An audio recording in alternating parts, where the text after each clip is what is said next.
Hi, this is Lana Colbert with Lianro Metal Roofs, also known as Roof Lady. And today we're going to deal with the question, what components make up a metal roof?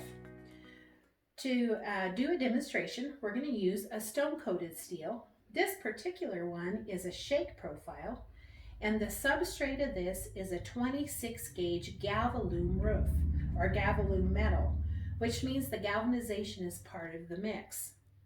And then the 26 gauge is the thickness of the steel.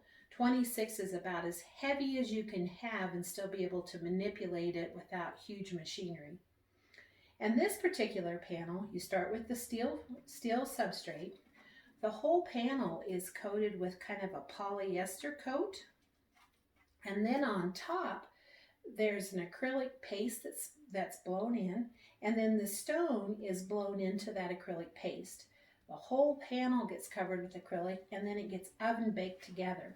You can see here all the different layers that go into this panel.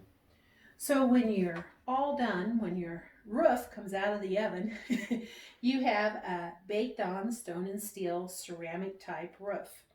And so it's not water permeable like an asphalt roof. It's not just pressed into the asphalt, it's baked in, and it takes quite a scratching, maybe a tree over a long period of time, rubbing against it to ever scratch it off.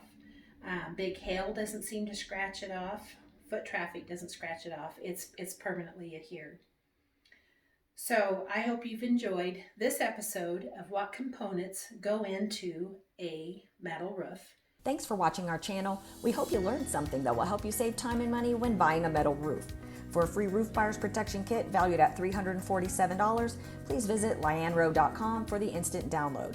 Be sure to subscribe, and we will see you on the next video.